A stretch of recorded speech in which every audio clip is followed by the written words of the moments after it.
Thanks for joining me this afternoon.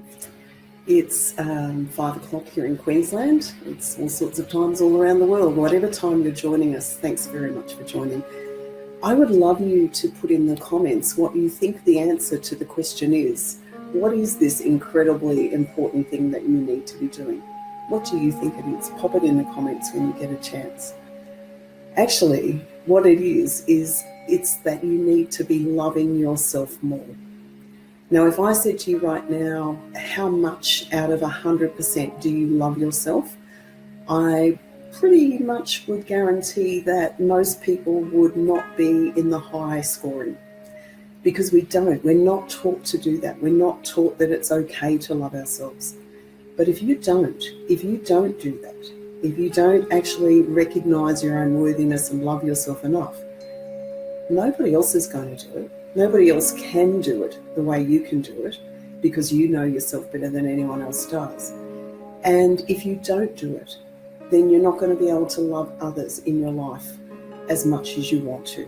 I'm sure you recognize the truth in that when you consider it and think about it. So it's so important that you love yourself more. If you allow that cup of love inside of you to be emptied, because you're giving too much to other people and not filling that cup of love for yourself, then your journey can get derailed. Your life can become hard and difficult, and you can struggle with all sorts of things. And I don't want that to happen for you. I want you to live the best experience of life that you can. Now, I'd love you to put in the comments, actually, do you love yourself or not? So just a yes or a no at this stage would be okay. Or if you don't want to say anything on the Facebook Live, then you can actually private message me if you'd rather do it that way. That's fine. So do you love yourself, or do you have some work to do in that area? When I learned how to love myself, and it took some work, I've got to tell you, it wasn't a moment in time when I just went, oh, that's it, I need to do that, and figured out how to do it. It was a long, hard journey.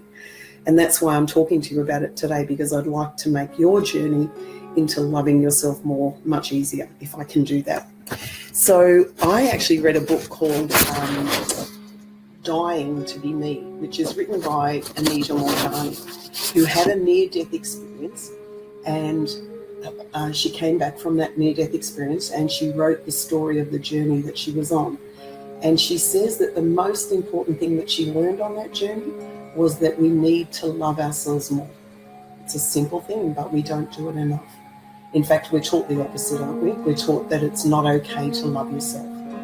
It's not okay to think too much of yourself, or it's not okay to be up yourself, or all those kinds of statements that come, in our childhood, which make us think that it's not okay. But it's crucial. It really is crucial for you to live your best life, that you love yourself. Okay. So if you take these following steps that I'm going to outline today, there are 5 simple steps. When I say simple, I don't necessarily mean easy, but if you follow these simple steps, then you will have a really good possibility of loving yourself more. The first thing is, and perhaps this is the hardest of all the steps, is to recognize your own worthiness. Now, again, if I ask you, do you feel worthy? I would guess that a lot of people would say no. In fact, if you're willing to do so, put a comment in the comments box whether or not you feel worthy. When you realize that you are already worthy, there's nothing that you have to prove, there's nothing that you have to do to prove that you're worthy enough, but recognize that it already is, it already exists, then it's much easier to love yourself. Until you get that sense of worthiness, it's really difficult to love yourself. Does that make sense to you? Because if you don't feel worthy, then you look for all sorts of reasons not to do the self-love activities, not to do the self-love thinking and activities. Now, most of the time, especially through early childhood, we're looking for others to approve of us, to give us love, to make us feel worthy. And unfortunately, most of us, a lot of us at least, carry that through into our adult life. It really is something that if you don't already recognize your own worthiness, you need to do some work about. You need to go back to whatever it is that's caused you to believe that you're not worthy, and you need to clear it. Now, if you've worked with me before, you'll know that I use this strange clearing technique called emotional freedom techniques. There's that. There's all sorts of other ways that you can identify that place where you began to feel unworthy, because you weren't conceived feeling unworthy. It's happened in that period of your human life, human experience. And if you still find yourself looking to others for their approval and for you to feel good about yourself, then that's a real clue that you need to do some work on this and clear whatever it is from the past, so that you can get to that point of feeling worthy within yourself without having to do anything to prove it to anybody, and then take the steps of loving yourself. Okay, right. So the second step in this process is to take time for yourself. You need, as we all do, to rejuvenate yourself. You need to actually maybe take time for meditation, or some yoga, or some walking on the beach, or just some time for thinking. You know, I've spoken to some people today who work 7 days a week. That means they don't have any time at all to take time off and just think and be and enjoy being a human being rather than being a human doing. You're not a human doing, you are a human being. And it's time to actually take time for yourself. Give yourself the gift of that time. Give yourself the gift of maybe a massage, or some time to meditate, some time to listen to music, or walk on the beach, or in the rainforest, whatever it is that lights you up. That's what you need to do to rejuvenate. You wouldn't try to drive your car without fuel in the tank, would you? But so many of us try to drive our bodies without spiritual fuel, without giving ourselves a break, giving ourselves time. So I really recommend that you take that step of giving yourself time, doing whatever it is that lights you up, so that you can then feel more connected to who you really are. And then, once you do that, once you're feeling worthy and you're taking time for yourself, you're actually showing others that you respect yourself enough to do that. So the big question is, will you do that? Will you take time for yourself this week, tomorrow, tonight even? Will you take time for yourself to actually take care of yourself, to feed yourself spiritually, if you want to think of it that way, or even just in nature?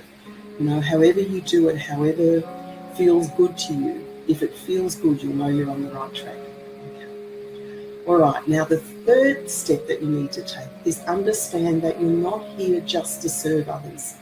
Now, I think I'm probably talking more to women here than men, but I'm sure many men do this too. We are brought up as carers, and we do spend a lot of time caring for others, doing what we think we need to do to make their lives better. And that's wonderful, and I'm not saying don't do that. What I'm saying is do it from a place of fullness for yourself, okay? If you keep doing it from a place of emptiness, you're not going to actually be able to do it. It's not sustainable. You want to keep sharing the best of you with others. That's wonderful, and that will make your life good. But if you're doing that and burning yourself out at the same time, not so good, okay? So the idea is to fuel up yourself, and then you've got way more that you can give to others, and you can do it from a place of joy, not from a place of resentment or hurt. Okay. So the fourth thing that would be good to do is to be kind to yourself. Now, this kind of is a thread that winds through all of what I'm talking about. But some people just don't know how to love themselves. I've heard so many clients say that. I don't know how to do that. How do I love myself? And so a starting point would be that you actually start to be kind to yourself. So one way to do that is when you hear yourself, those thoughts in your mind, when you hear those thoughts saying, oh, God, you're stupid, or, oh, no, you've done it again, or whatever your common put-down tape is, just soften that, because you want to be kind to yourself. You wouldn't do that to a best friend. You want to treat yourself as though you are that best friend.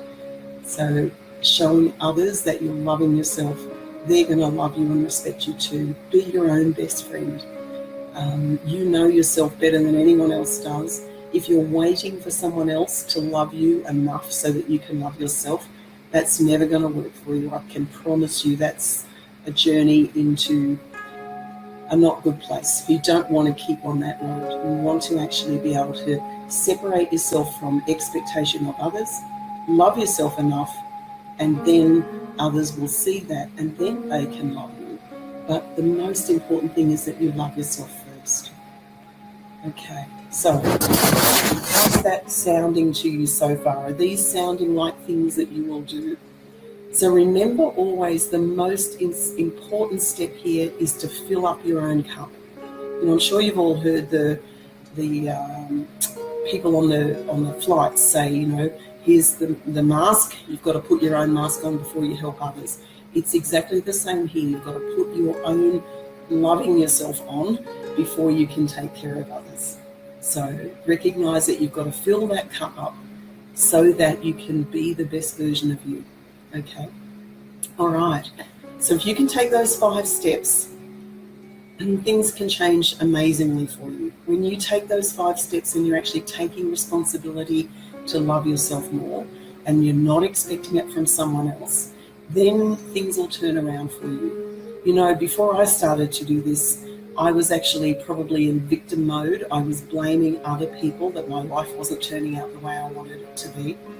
But when I started to figure out that it was me creating my experience and I could love myself more and then I could have a better version of the life that I always wanted, now things turned around, and that can happen for you as well. So I want you to make an undertaking with me today that you will at least try this, loving yourself more, going through those steps every day for the next month, okay?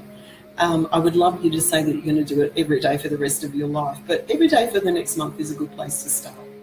So I'm going to love myself more every day. Maybe wake up every morning and think, how can I do that today? What can I do that will give me the feeling of being more loved by myself today? Okay? And it might be a very simple thing. It might be I'm going to take 5 minutes for myself, on the beach, or I'm going to take 5 minutes for myself and meditate. Or I'm just going to be kinder to myself in the words that I use with myself.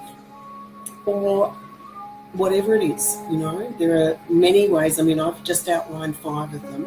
If you'd like to know more about this, then I'd love you to come to my new website, which is personalpeace.com.au.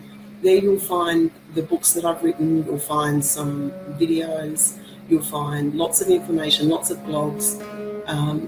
Really, my message is all about this, loving yourself more. So wherever you go on that website, I'm sure you'll find some information that will be helpful.